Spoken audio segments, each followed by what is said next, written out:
Hello and welcome to video 4, Project Feasibility on an Example Restoration Site. This video was recorded by Southern Cross University on behalf of the Clean Energy Regulator. In this video, we will provide you with a case study of a restoration project, and we will use BlueCam to calculate the carbon abatement of this project.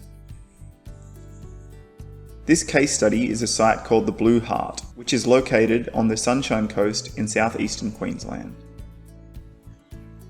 Please note that the Blue Heart is not a registered ERF project. Therefore, this is an example of a potential site, and no business decision has yet been made to initiate the project. The project is a partnership between the Sunshine Coast Council, the Queensland Government and Unity Water, which aims to restore more than 5,000 hectares of natural floodplains in the Maroochy River catchment for carbon sequestration, biodiversity, water quality and flood mitigation.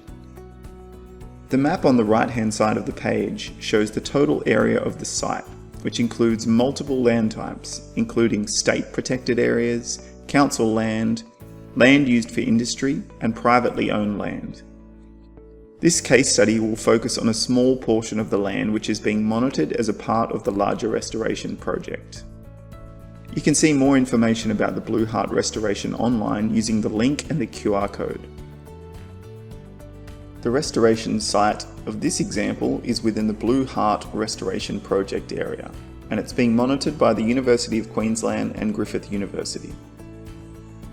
The site location is highlighted in the red square in the top left of the screen, which is approximately 6 kilometres inland from the coast near Mount Coolum. The site is a flat, low-lying 40-hectare paddock which sits within the northern floodplain of the Maroochy River. Based on aerial imagery from the mid-1900s, the majority of the site supported low-intensity rural use, such as cattle grazing, until about 1980. Then it was more intensively modified for sugarcane farming.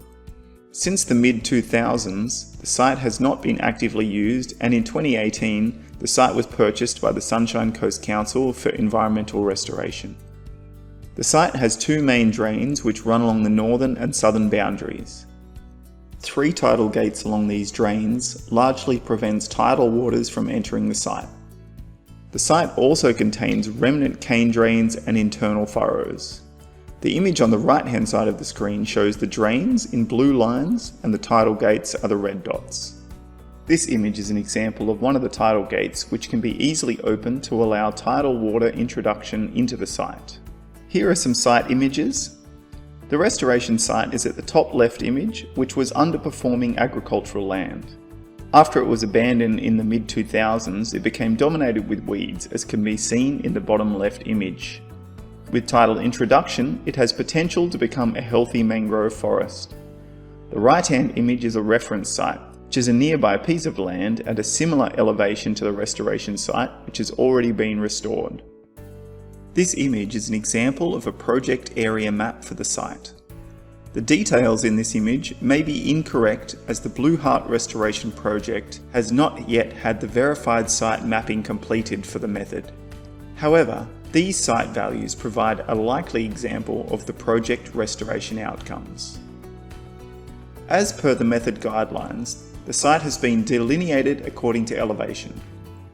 This site is broken into 6 carbon estimation areas, or CEAs.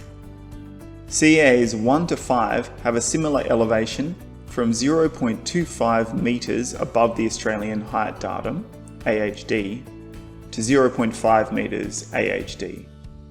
They also have the same baseline land use, which was the production of sugarcane.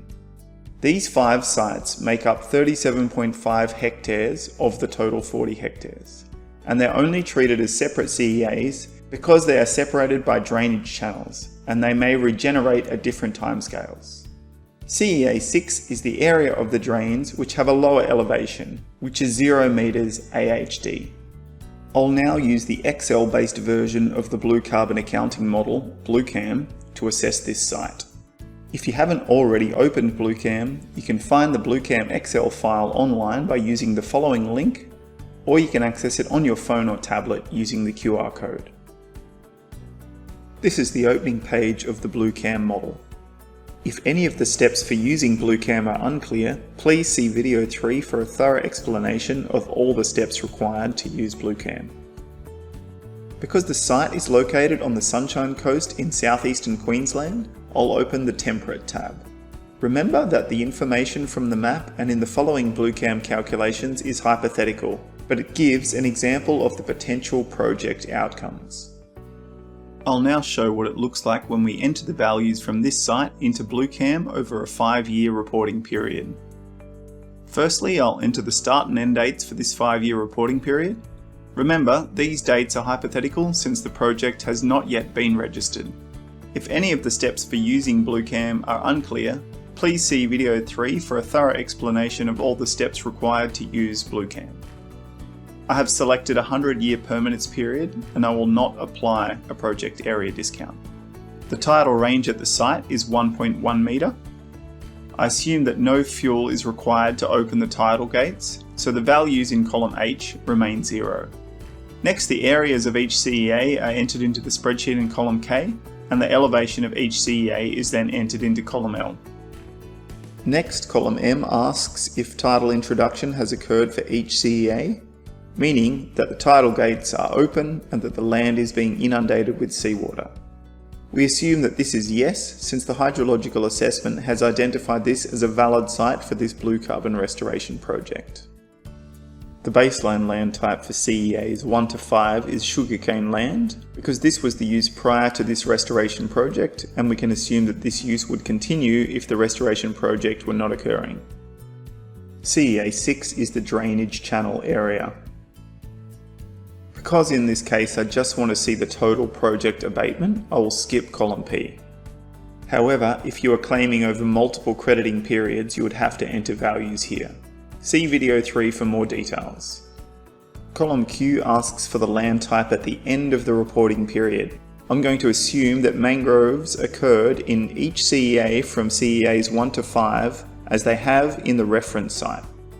The drainage channels in CEA 6 are now flooded with seawater, so I'll change these to saline water bodies. Column R is similar to column P, which is for reporting over multiple reporting periods. Because there was no blue carbon vegetation in the project area at the start of the project, these will remain blank. In column S, I'll enter the age of the blue carbon vegetation at the end of the reporting period, which is the year 2025. 5 years from when the project commenced in 2020. I'll assume that mangrove recruitment occurred within the first year of opening the tidal gates, making the mangroves 5 years old in CEAs 1 to 5. I also assume that no blue carbon vegetation has occurred within the drainage channels. Now let's take a look at the BlueCam outputs. Column AC has the total emissions avoided for each CEA. As you can see in column X, these are the avoided nitrous oxide emissions from the baseline land use of sugarcane farming. Column AG shows the amount of carbon sequestered in vegetation, which is the sum of the above ground and below ground biomass in columns AE and AF. Column AM is the sum of soil carbon accumulated, avoided soil losses, and any soil loss. Finally, we have the total emissions avoided in column AQ, the total carbon sequestered in vegetation and soil in AR, total fuel emissions in AS, and the net project abatement for the reporting period in AT, which is 1,445.3 tonnes of carbon dioxide equivalents sequestered over 5 years. Please remember that these values are hypothetical for this site as it has not yet been registered with the ERF. However, they do provide a guide for how to use BlueCam on a potential restoration site. Thank you for listening to this video. For more information on BlueCam or on the method, you can email inquiries@cleanenergyregulator.gov.au.